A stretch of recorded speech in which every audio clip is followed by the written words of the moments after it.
जय हिंद दोस्तों। आज हम स्टडी करेंगे stock, mutual fund, bond, EPF, PPF, FD.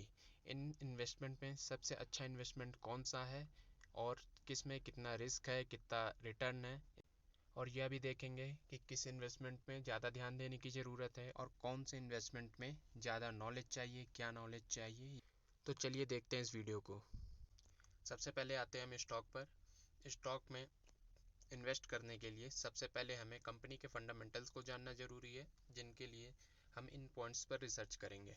Historical performance versus current business performance, आप दोनों को कंपैरिजन करके देखें कि पहले कंपनी की क्या हालत थी और इस वक्त वो किस सिचुएशन में है। नेक्स्ट पॉइंट है current and future demand. Company के प्रोडक्ट की मार्केट में कितनी डिमांड है और फ्यूचर में उसकी डिमांड कितनी हो सकती है, बढ़ेगी या घटेगी, इस पर आप ज़रूर रिसर्च कर लें। Then comparatively year wise net profit पे रिसर्च करें कि कंपनी का ईयर वाइज प्रॉफिट बढ़ रहा है कि नहीं बढ़ रहा है। अगर नहीं बढ़ रहा है तो ऐसा क्यों है, ग्लोबल सिचुएशन की वजह से या फिर कंपनी की स्ट्रेटजी में कोई कमी है।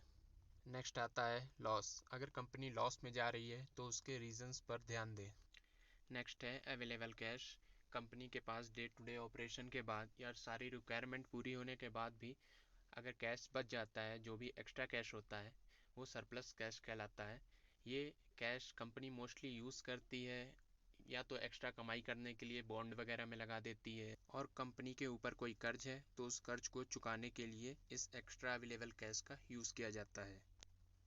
अगर कंपनी के पास सरप्लस कैश उसके ऊपर चढ़े हुए कर्ज से भी ज़्यादा है तो इसका मतलब है कि कंपनी एक मजबूत स्थिति में है। नेक्स्ट पॉइंट है डेब्ट यानी कर्ज। कंपनी के ऊपर कितना कर्ज है और कंपनी के पास टोटल एसेट कितना है, उसका नेट वर्थ कितना है, ये ज़रूर देखें। कंपनी प्रॉफिट में जा रही है कि नहीं जा रही है, वो अपने कर्ज को चुकाने लायक है भी कि नहीं। नेक्स्ट पॉइंट है एक्सपेंशन ऑफ बिजनेस। इसमें आप ये देखेंगे कि कंपनी अपने बिजनेस को बढ़ा पा रही है कि नहीं बढ़ा पा रही है, कंपनी की पहुंच कितने लोगों तक हो रही है, कंपनी नेशनल से इंटरनेशनल हो रही है कि नहीं हो रही है। अगर कंपनी दूसरे देशों में भी अपनी पहुंच बढ़ा रही है तो उसके डिमांड और सप्लाई में काफ़ी वृद्धि होगी, जिससे कंपनी ग्लोबलाइज होगी, उसके शेयर के दाम बढ़ेंगे। नेक्स्ट है net worth of the company, जो कि टोटल एसेट माइनस लाइबिलिटी, यानी कंपनी के पास टोटल एसेट जितना है उसमें से कर्ज को निकाल करके हम कंपनी की नेटवर्थ पता कर सकते हैं। कंपनी की नेटवर्थ हर साल अगर बढ़ रही है तो इसका मतलब है कि कंपनी प्रॉफिट में है। नेक्स्ट है how much competition in market in that business. अगर किसी बिजनेस में कंपटीशन है, आप जिस कंपनी में इन्वेस्ट कर रहे हैं उसका स्टॉक ले रहे हैं, तो उसकी प्रतिद्वंदी कंपनी के भी ये सारे पॉइंट चेक करें। वो इसलिए क्योंकि अगर कंपनी का कोई प्रतिद्वंदी नहीं होता है तो उसके स्टॉक को बढ़ने में ज़्यादा दिक्कत नहीं होती है, लाइक IRCTC, क्योंकि उस पर्टिकुलर प्रोडक्ट या सर्विस के लिए सारी डिमांड उसी कंपनी के पास जाती है। नेक्स्ट आता है पी रेशियो, मतलब प्राइस अर्निंग रेशियो। जैसे कि एग्जांपल के लिए ले लेते हैं कि एक कंपनी के शेयर का प्राइस है 90 रुपीज़, ठीक है। अर्निंग है एक शेयर पे 3 रुपीज़, ठीक है। देन 90/3 यानी 30, यानी आप 1 रुपये अर्न करने के लिए 30 रुपीज़ दे रहे हो। माना जाता है कि अगर आप 1 रुपये अर्न करने के लिए 30 रुपये से अधिक दे रहे हो, यानी प्राइस अर्निंग रेशियो आपका 30 से अधिक है, तो आप बहुत ही एक्सपेंसिव ले रहे हो। इससे एक्सपेंसिव आपको नहीं लेना चाहिए। सस्ता जो माना जाता है वो प्राइस अर्निंग रेशियो 15 माना जाता है, 18 के ऊपर एक्सपेंसिव माना जाता है, और 30 के ऊपर आपको लेना ही नहीं चाहिए क्योंकि वो बहुत एक्सपेंसिव है। EPS मतलब होता है अर्निंग पर शेयर। आप एक शेयर पे कितना कमा रहे हो, सेम एज पी रेशियो, ठीक है। देन आता है PB रेशियो। PB रेशियो का मतलब होता है प्राइस टू बुक वैल्यू। अब प्राइस मतलब होता है मार्केट में एक शेयर का प्राइस कितना है, जबकि बुक वैल्यू का मतलब होता है एक्चुअल में एक शेयर का प्राइस कितना है। चलिए इसको ऐसे समझ लेते हैं कि PB रेशियो मतलब होता है market value of one share upon book value, यानी actual value of one share. Okay, तो चलिए इसको ऐसे समझते हैं कि PB ratio is equal to होता है market value of one share upon book value of one share. Market value क्या हो जाती है, total market capitalization upon total share, और आपकी बुक वैल्यू क्या हो जाएगी, कंपनी का net asset upon total share. Total share चाहे मार्केट में हो चाहे कंपनी में, दोनों जगह बराबर ही रहेंगे। अगर कंपनी पे कोई कर्ज नहीं है तो नेट एसेट और टोटल एसेट बराबर होंगे, पर अगर कंपनी पर कर्ज है तो नेट एसेट निकालने के लिए टोटल एसेट माइनस लाइबिलिटीज़, ये फॉर्मूला हो जाएगा। ठीक है, लाइबिलिटीज़ हटा देंगे टोटल एसेट में से तो उसकी नेट एसेट निकल जाएगी। फिर net asset upon total share भाग करेंगे तो उसकी एक्चुअल वैल्यू निकल आएगी एक शेयर की, कंपनी की एक्चुअल वैल्यू। और मार्केट वैल्यू क्या होगी, तो market capitalization upon total share. ठीक है, चलिए एक एग्जांपल लेते हैं। I have total 15 pen. Pen मतलब शेयर, ठीक है, यहाँ पर पेन मतलब शेयर है। 1 पेन रियल वैल्यू यानी बुक वैल्यू 5 रुपये। ठीक है, देन टोटल एसेट कितना है आपका कंपनी का। ठीक है, ये कंपनी का टोटल एसेट कितना हो जाएगा, 15 पेन है, 5 रुपये है रियल वैल्यू, 15×5 = 75 रुपये। ठीक है, अब माना 25 रुपये कर्ज है आपके ऊपर, देन नेट एसेट कितना हो जाएगा आपकी कंपनी के पास, 75 रुपये टोटल एसेट माइनस 25 रुपये कर्ज, यानी 50 रुपये नेट एसेट हो जाएगा। जो आपकी शेयर की वैल्यू आती है एक्चुअल वैल्यू, वो नेट एसेट पर ही निकाली जाती है। ठीक है, तो बुक वैल्यू जो एक्चुअल बुक वैल्यू होगी वो नेट एसेट 50 रुपये अपॉन टोटल पेन मतलब टोटल शेयर 15 है आपके पास, तो 50/15 हो जाएगा। अब माना मार्केट में एक पेन की वैल्यू आपकी कितनी चल रही है इस वक्त, 10 रुपये। ठीक है, तो टोटल मार्केट कैपिटलाइजेशन यानी टोटल मार्केट वैल्यू 15 आपके पास पेन है मतलब 15 शेयर गुणे 10 रुपये का आपका मार्केट वैल्यू यानी 150 रुपये। टोटल मार्केट कैपिटलाइजेशन आपका 150 रुपये हो गया। पीबी रेशियो क्या होता है, market capitalization upon total share upon net asset upon total share. तो मार्केट कैपिटलाइजेशन 150 बटे टोटल शेयर 15 बटे 50 हो गया आपका नेट एसेट, टोटल शेयर 15, तो 150/50 बचा, यानी 3 आ गया आपका पीबी रेशियो। अब देखिए यहाँ ध्यान देने वाली बात क्या है कि जब आप पीबी रेशियो निकालते हैं, अगर आप नेट एसेट ना लेते हैं या फिर आपको ये नहीं पता होता कि कंपनी के ऊपर कितना कर्ज है भी कि नहीं है, तो आप यहाँ पर पीबी रेशियो क्या निकालते हैं, 150/75 आता। हाँ, यानी पीबी रेशियो 2 निकलता। आपको लगता कि अरे शेयर तो सस्ता है। ठीक है, जबकि एक्चुअल में जब आप पता करते हैं कि कंपनी के ऊपर इतना कर्ज है, तो आप उसके टोटल एसेट में से उस कर्ज को हटाते हैं तो आपको नेट एसेट मिलता है, जो कि कुछ कम होता है। ठीक है, और जब उसे आप फार्मूले में रखते हैं तो आपको उसकी रियल पीबी रेशियो पता चलता है। अब यहाँ पर अगर हम कर्ज ना पता किए होते हैं तब क्या होता है, 150/75 यानी पीबी रेशियो 2 निकलता और आपको लगता कि अरे शेयर तो सस्ता है। जबकि एक्चुअल में क्या था, उसके ऊपर कुछ कर्ज था, उसको मैंने हटाया टोटल एसेट में से तो नेट एसेट थोड़ा कम निकला, तो पीबी रेशियो क्या निकला, 150/50 यानी पीबी रेशियो 3 निकला। तब आपको पता चला इस शेयर का एक्चुअल वैल्यूएशन 2 गुना ना होकर के 3 गुना है, यानी आपके लिए ये खरीद थोड़ी महंगी है। Stock investment needs more study knowledge then mutual fund, PPF, EPF, FD, bond, किसी से भी ज़्यादा इसमें अटेंशन चाहिए, नॉलेज चाहिए इन्वेस्टमेंट के लिए, क्योंकि ये कंपैरेटिवली ज़्यादा रिस्की होते हैं और इनमें वॉलेटिलिटी भी बहुत ज़्यादा होती है। इसलिए स्टॉक इन्वेस्टमेंट को हर दिन आपको मॉनिटर करना होता है और बाज़ार में होने वाली गतिविधियों से, चाहे वो भारत की हो चाहे ग्लोबल हो, ग्लोबल सिचुएशन से भी आपको अपडेट रहना होता है।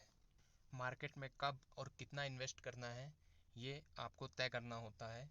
आप स्टॉक में मंथली इन्वेस्टमेंट कर सकते हैं जो कि फंडामेंटली स्ट्रॉन्ग हो, और अगर आप वन टाइम इन्वेस्टमेंट करते हैं तो अपने पास कुछ कैश मार्केट डाउनफॉल टाइम के लिए बचा के रखें। और जब भी आपका स्टॉक 10% गिरता है, आप टोटल इन्वेस्टमेंट का 20 से 30% कैश इन्वेस्ट कर सकते हैं। हमेशा ध्यान रखें, stock investment requires more attention and familiarization with current business performance और सिचुएशन। स्टॉक मार्केट के नॉलेज के बिना या किसी कंपनी का फंडामेंटल जाने बिना उसमें इन्वेस्ट करना बहुत ही खतरनाक है और इससे लॉस हो सकता है। But study of particular stock and its fundamentals and right time investment may give you 100% return in a month or a year. But any wrong prediction, even in fundamentally strong stock, will force you to hold it for months or years. Long term stock price prediction is not possible because in every 10 year one big fall recession is the historical truth. इसलिए stock market की knowledge और investment ideas ये दोनों चीज़ें जानना बहुत ज़रूरी है। Otherwise stock market is very risky without knowledge and investment ideas. ध्यान दें, investment in any fundamentally weak company can wash out your money. Even in fundamentally strong companies scam news can wash out your money. For example, PNB, yes bank scam हुआ था, सहारा, ये सब हो गए example. ये बहुत ही मजबूत कंपनियां थी, इसके बावजूद इनके शेयर एकदम से गिरे और कंपनी ख़त्म हो गई। स्पेशली सहारा को देख लीजिए, पीएनबी देख लीजिए, यस बैंक, आज इनके शेयर कहाँ 300 रुपये पे रहते थे, आज इनके शेयर 13 रुपये 14 रुपये पे चल रहे हैं। Belief of investors in company is the most important factor. अगर विश्वास रहता है इन्वेस्टर्स को तो वो इन्वेस्ट करते हैं और होल्ड करते हैं, और उसी से कंपनी टिकी रहती है। And fundamentally strong companies with overall good performance is the belief of investors. Fundamentally strong company है और वो अच्छा परफॉर्मेंस कर रही है, यही इन्वेस्टर्स का विश्वास टिका रहता है। Stock market having very high risk, moderate and low risk investment. It is up to you how you choose your company and how much familiar you are with market news, company fundamentals and global situation and its effect on your company stock price. Overall average return of Nifty 50 companies are from 2022, पिछले एक साल में 19%, पिछले 5 साल में 14%, पिछले 10 साल में 13%, पिछले 15 साल में 11% एंड पिछले 20 सालों में 15% का रिटर्न मिला है with overall high risk in stock market. तो चलिए अब जान लेते हैं कि म्यूचुअल फंड क्या होता है। Mutual fund are the investment mainly in stock, bond, FD through the asset management companies where expert of stock market and investment are hired by registered and capable companies under SEBI regulations to manage the investment money of investors। मतलब कि mutual fund companies asset management companies होती हैं जो stock market के experts को higher करती हैं अपने इन्वेस्टर्स के मनी को मैनेज करवाने के लिए। एक बार एक अच्छी म्यूचुअल फंड कंपनी को पहचान कर आप उसमें इन्वेस्टमेंट कर दे रहे हैं तो आप निश्चिंत होकर बैठ सकते हैं, क्योंकि म्यूचुअल फंड कंपनी आपके मनी को अच्छे से इन्वेस्ट करके आपको एक अच्छा रिटर्न देती है। जनरली म्यूचुअल फंड कंपनीज में मिनिमम 12% रिटर्न मिलता ही है। तो चलिए अब आते हैं म्यूचुअल फंड पर। म्यूचुअल फंड 3 प्रकार के होते हैं, इक्विटी एंड टैक्स सेवर, डेप्थ एंड हाइब्रिड।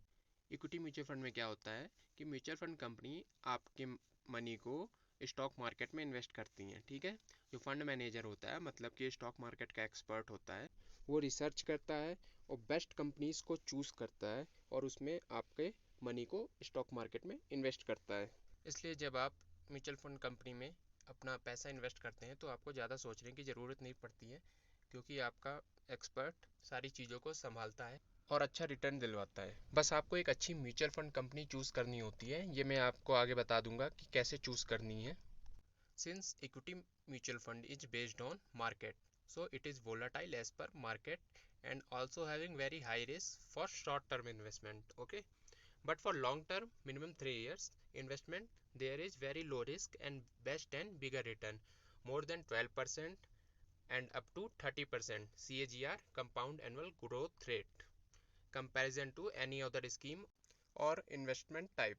मतलब equity mutual fund market based होता है, जैसे जैसे मार्केट ऊपर नीचे जाता है ये भी ऊपर नीचे जाता है, बट लॉन्ग टर्म के लिए बहुत अच्छा होता है, 12 से 30% का अच्छा रिटर्न देता है। और इतने हाई रिटर्न पे भी आपका जो रिस्क होता है लॉन्ग टर्म के लिए बहुत ही मिनिमम होता है। इसके अलावा आप टेंशन फ्री होकर इसमें इन्वेस्टमेंट कर सकते हैं। मैं उसके थोड़ी नॉलेज दे देता हूँ आपको। इसके बाद ये जो रिस्क मिनिमम है ये बिल्कुल ख़त्म हो जाएगा और आपको एक अच्छा रिटर्न मिलेगा, स्टॉक मार्केट से भी ज़्यादा रिटर्न मिलेगा और बिना रिस्क के। म्यूचुअल फंड में दो तरह से इन्वेस्टमेंट कर सकते हैं, एक लमसम मतलब वन टाइम इन्वेस्टमेंट एंड दूसरा होता है SIP, हर मंथ थोड़े थोड़े पैसे इन्वेस्ट करते हैं। लमसम यानी वन टाइम इन्वेस्टमेंट में mutual fund can give higher return, average 18%, 30% तक भी चला जाता है। अगर 3 ईयर की बात करें, लॉन्ग टर्म में तो SIP लमसम से कहीं ज़्यादा रिटर्न दे देता है, बट अगर एक सही मौके की बात करें कि मार्केट डाउन है और आपने वन टाइम इन्वेस्टमेंट कर दिया तो बहुत ही अच्छा रिटर्न देता है देन SIP। ठीक है, if invested when market is at its low or growing chances are high when you invest, but it also poses higher risk than SIP because of market volatility। अगर आप सही time पे invest नहीं करते हैं one time investment तो ये थोड़ा रिस्की होता है, क्योंकि आपने लमसम इन्वेस्टमेंट किया और मार्केट अचानक से डाउन चला गया तो लॉस होगा उसमें थोड़ा, और वो रिकवर करने में आपका टाइम लेगा और हायर रिटर्न नहीं दे पाएगा उतना जितना देना चाहिए। जबकि SIP में क्या होता है कि मान लीजिए आपके 10,000 रुपये पर मंथ इन्वेस्ट कर रहे हैं, जनवरी फरवरी मार्च में 10,000 30,000 इन्वेस्ट किया, अब अचानक से मार्केट लो चला गया तो जो नेक्स्ट इन्वेस्टमेंट होगा वो यूनिट्स को सस्ते में खरीदेगा, जिससे आपके जो मनी होगा वो एवरेज हो जाएगा। मान लीजिए आपको NAV 50 रुपये में खरीद रहे थे, एवरेज एक 50 रुपये बन रहा था, अचानक से मार्केट डाउन चला गया, ठीक है, अब वो 40 रुपये में मिल रहा है, आपका एवरेज 45 तक आ जाएगा, मतलब आपको लॉस कम होगा। वहीं वन टाइम इन्वेस्टमेंट में आपको सीधे सीधे 10 रुपये का लॉस होता, जबकि SIP में आपको 5 रुपये का, क्योंकि वो एवरेजिंग करता जाता है। अब आते हैं SIP पर। Whereas SIP monthly investment gives you minimum 12%, average 16% return over long-term investment more than 5 year and poses very less risk because of averaging process। ठीक है, during fall in market SIP investment buy more units that takes down the average price per unit। ठीक है, and it saves you from big loss and recover very early, which helps you to get higher return in long term। Hindi में समझते हैं तो SIP मतलब monthly investment आपको 12 से 16% का रिटर्न देता है लॉन्ग टर्म में, 5 साल से ज़्यादा का होना चाहिए तो और अच्छा रिटर्न मिलता है। पोजेस वेरी लेस रिस्क, ये बहुत ही कम रिस्क होता है क्योंकि एवरेजिंग प्रोसेस करता जाता है। मार्केट अगर फॉल भी होता है तो ये आप पहले महंगे में यूनिट खरीद रहे थे, उसके बाद आप सस्ते में खरीदने लगते हैं, जिसकी वजह से पर यूनिट एवरेज प्राइस कम हो जाता है, जो आपको बड़े लॉस से बचाता है। ठीक है, क्योंकि अगर लॉस है भी तो बहुत छोटा लॉस होता है जो जल्दी ही रिकवर हो जाता है मार्केट के ऊपर जाने पर, और लॉन्ग टर्म में ये आपको हाई रिटर्न देता है। अगर आप अच्छा म्यूचुअल फंड चूज़ करते हैं तो 15 से 30% के बीच भी आपको रिटर्न मिल जाता है, 22% भी मिलता है। ये आपकी म्यूचुअल फंड की क्वालिटी पर डिपेंड करता है कि आपने कैसा म्यूचुअल फंड चूज़ किया है। अब आइए देखते हैं rules for choosing the best quality mutual fund for good return. Rule 1 है, check the last 5 to 10 year performance of that particular mutual fund. उसके 5 से 10 साल का परफॉर्मेंस चेक कीजिए कि म्यूचुअल फंड ने कैसा परफॉर्मेंस किया है और कंटिन्यूस अच्छा कर रहा है कि नहीं कर रहा है, उसका CAGR कितना है। सेकंड पॉइंट है, if new mutual fund then check the performance of the same type of mutual fund that is for same type of scheme. It will give you a rough idea about return which you can get over years। Next है, check about your mutual fund manager details which includes his experience in stock market, previous performance and management if worked anywhere else। Next है, check the sectors and companies in which your money will be invested for growth by your mutual fund manager or market expert। अब second type पर आते हैं जो होता है डेप्ट mutual fund. ठीक है, this mutual fund invest the investors money in corporate bond, government bond, FDs etc। ठीक है, द डेप्ट risk is very low as it is not affected by market fluctuation. मतलब मार्केट फ्लक्चुएशन से ये affected नहीं होता है, क्योंकि डेप्ट म्यूचुअल फंड में जो आपका मनी का इन्वेस्टमेंट किया जाता है वो एक सिक्योरिटी वाली जगह पर किया जाता है। ठीक है, जैसे बॉन्ड सिक्योरिटी है कि आपको 9% मिलेगा, 10% मिलेगा। ठीक है, FD में सिक्योरिटी है आपको इतना मिलेगा। ठीक है, इसलिए इसमें रिस्क नहीं होता है। डेप्ट security has a credit rating which tells you about the possibility of defaults by the dept issuer in disbursement of dept and interest rate. जितनी भी डेप्ट सिक्योरिटीज़ होती हैं उसमें एक क्रेडिट रेटिंग दी जाती है जो आपको बताता है कि हमने जिसको कर्ज दिया है वो डिफ़ॉल्ट कर सकता है या इंटरेस्ट रेट को कभी घटा सकता है, इसके बारे में आपको जानकारी दी जाती है। अब आप FD का ही देख लीजिए कि कोरोना के बाद कुछ बैंकों ने FD में अपना इंटरेस्ट रेट घटा दिया, तो थोड़ा बहुत जो रिस्क रहता है इसी हिसाब से थोड़ा रेटिंग दे दी जाती है उनको। ये आपको जो रिटर्न देता है वो 8 से 9% के बीच देता है। और इसमें रिस्क सबसे कम होता है या ना के बराबर होता है, ये कह सकते हैं। मोस्टली जो रिस्क होता भी है वो थोड़ा कॉरपोरेट बॉन्ड खरीदने से होता है, क्योंकि कॉरपोरेट बॉन्ड में अगर कोई प्राइवेट कंपनी है, उसने बॉन्ड जारी किया है, आपने बॉन्ड लिया है, पैसे कमा रहे हैं और वो डिफ़ॉल्ट कर गई कंपनी, तो वहाँ पे बस यही थोड़ा सा रिस्क होता है, जो कि बहुत ही रेयर केस में होता है। अब आते हैं हाइब्रिड म्यूचुअल फंड पे। ये इक्विटी और डेब्ट दोनों का मिक्स होता है, ये दोनों की क्वालिटी रखता है, ठीक है। And gives moderate return about 12 to 20% in 3 to 5 years और मोर। अगर आप SIP करते हैं, वन टाइम इन्वेस्टमेंट करते हैं, वो आपके ऊपर है। विद मॉडरेट रिस्क, इसमें रिस्क मध्यम होता है। तो जो म्यूचुअल फंड मैनेजर होता है वो आपके मनी को इक्विटी में भी और डेब्ट में भी एक अच्छे रेशियो में इन्वेस्ट करता है, और जिससे आपको हायर रिटर्न मिलता है बहुत कम रिस्क पे।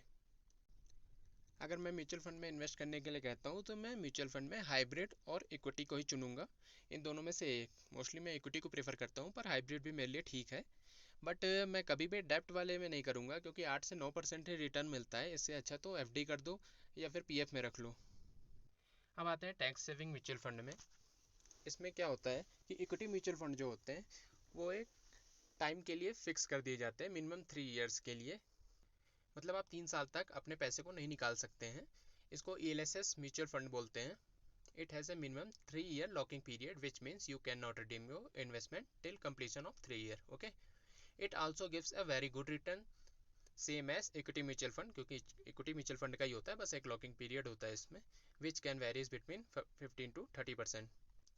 मैं मानता हूँ कि PF PPF या EPF में पैसे कटवाने से अच्छा आप अपने को इस पैसे को टैक्स सेविंग स्कीम में लगाएं, जिससे आप टैक्स सेविंग भी कर सकते हैं और आपको उससे अच्छा रिटर्न मिलेगा। EPF PPF में आपको मैक्सिमम 8% 9%, FD में भी 9% मैक्सिमम, इससे ज़्यादा आपको नहीं मिलेगा। तो इससे अच्छा है आप इसको म्यूचुअल फंड में, टैक्स सेविंग म्यूचुअल फंड में इन्वेस्ट करें और अपने टैक्स भी बचाएं।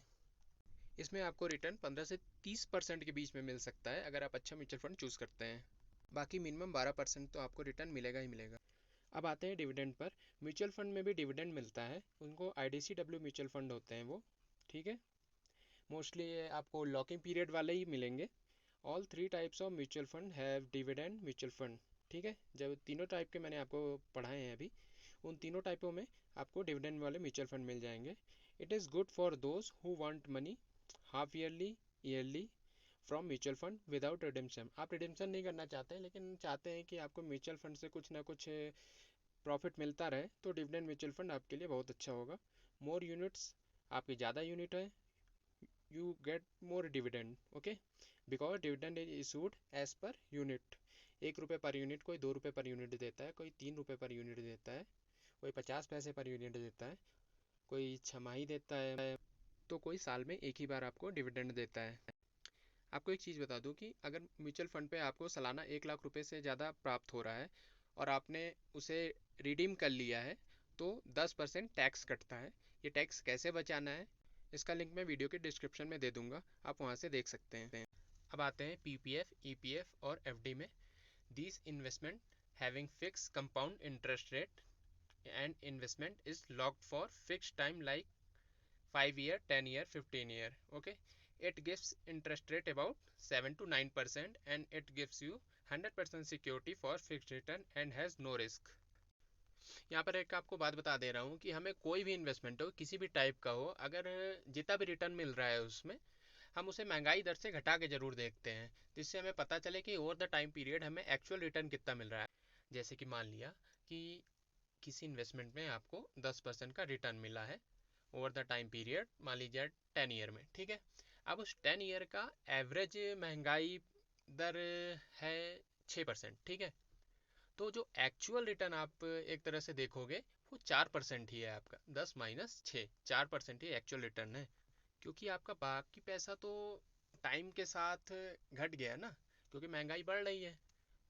तो मेरा सजेशन है कि अगर आप रिस्क नहीं लेना चाहते हो, महंगाई को मात देकर एक अच्छा रिटर्न भी कमाना चाहते हैं, तो म्यूचुअल फंड इसके लिए सबसे बेस्ट है, जिसमें इक्विटी म्यूचुअल फंड की SIP को मैं सबसे अच्छा मानता हूँ। बॉन्ड क्या होता है?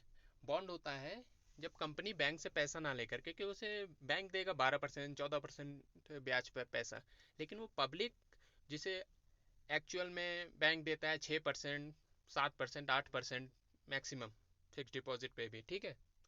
उसके लिए वो क्या करते हैं कि कंपनी वाले पब्लिक से पैसा लेते हैं।